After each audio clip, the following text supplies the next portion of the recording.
સાથેની શરૂઆત છે, પરંતુ બધા વચ્ચે બ્રોકરેજ રિપોર્ટ્સ આવ્યા છે જે ખાસ કરીને એક ફોકસ આપણને બનાવતા દેખાડી રહ્યા છે. કયા સેક્ટર્સ પર, કઈ કંપનીઓ પર, આ બધા પર આપણે એના પર માહિતી લઈએ. સહયોગી તૃપ્તિ કપૂરિયા આપણી સાથે જોડાયા છે. તૃપ્તિ, ગુડ મોર્નિંગ. કઈ રીતે જોઈ રહ્યા છે આજે બ્રોકરેજ હાઉસીસના રિએક્શન્સ?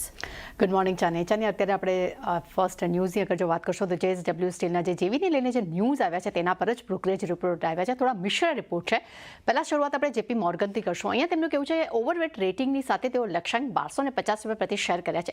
તેમનું કેવું છે કે જાપાનની કંપની JFE સાથે તેમને અહીંયા ખાસ કરીને ભૂષણ પાવર સ્ટીલ સાથે માટે તેમને 50-50% જે જેવી કર્યા છે, જેમાં લગભગ 53,000 કરોડના એન્ટરપ્રાઇઝિસ વેલ્યુઝની અહીંયા તેમને વાત કરતી જોવા મળી રહી છે. તેની સાથે આ જેવી કર્યા છે, જેને કારણે કરીને કંપનીનું દેવું જે છે તે લગભગ અહીંયા 37,000 કરોડનો એક મોટો ઘટાડો અહીંયા આવી શકે છે. અને પૂરી ડીલ જે છે તે 9 થી 6 મહિનામાં પૂરી પણ થવાની તે અપેક્ષા રાખી રહ્યા છે. પણ સાથે તેમને પણ કેવું છે કે પ્રમોટરનો હિસ્સો જે તે 46.74% અહીંયા વધશે. ઓવરઓલ એક પોઝિટિવ રિપોર્ટ આપી રહ્યા છે તેઓ. પણ જેફરીઝ તરફથી પણ આપણને બાય રેટિંગનો રિપોર્ટ છે. લક્ષ્યાંક તેમને 1400 રૂપિયા પ્રતિ શેર કર્યા છે.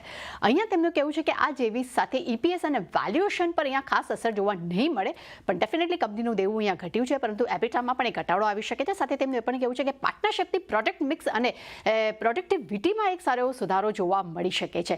બીજી તરફ મોતીલાલ ઓસ્વાલના રિપોર્ટની વાત કરશું. તેમને પણ અહીંયા પોઝિટિવ રિપોર્ટ આપ્યો છે, બાય રેટિંગ્સ આપ્યા છે. લક્ષ્યાંક તેમને 1350 રૂપિયા પ્રતિ શેર કર્યા છે.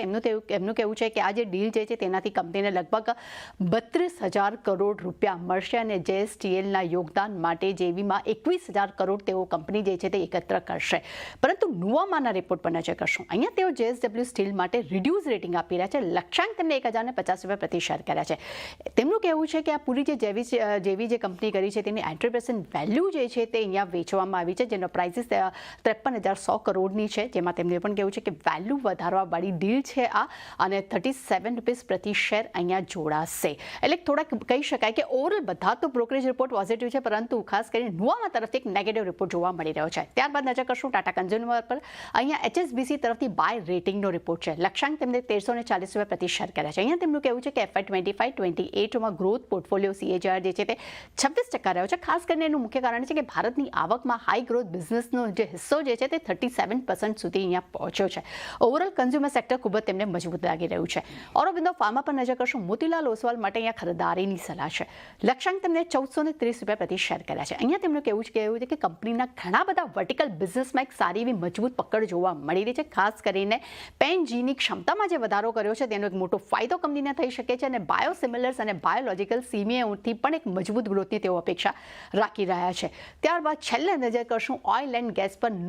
નોમુરાનો રિપોર્ટ છે. ડેફિનેટલી અત્યારે રૂપિયામાં જે સારો નરમાશ આવી રહી છે, રેકોર્ડ નીચેલા સ્તર પર છે, તેના પર જ તેમનો રિપોર્ટ આવી રહ્યો છે. તેમનું કહેવું છે કે LPG પ્રાઇસીસમાં વધારાથી OMCના માર્જિન પર તો અસર જોવા મળી રહી છે, પરંતુ સામે રૂપિયામાં જે સતત એક નરમાશ આવી છે તેની ખૂબ જ એક નેગેટિવ ઇમ્પેક્ટ જોવા મળી શકે છે. જેમાં મહાનગર ગેસ, IGL, ગુજરાત ગેસ પર એક સારું એવું દબાણ જોવા મળી શકે છે. ગેલ પર સૌથી વધુ અસર જોવા મળી શકે છે. એનું કારણ મુખ્ય છે કે US ગેસમાં લગભગ 20% હિસ્સાનું અનહેજ અહીંયા કંપનીનું રહ્યું છે.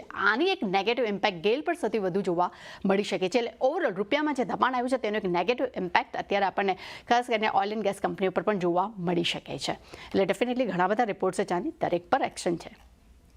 તૃપ્તિ, પર આપનો આ સ્ટોક્સ અને સેક્ટર્સ પર માહિતી માટે. તો ખાસ કરીને આ બધા પર તો આપણે નજર રાખતા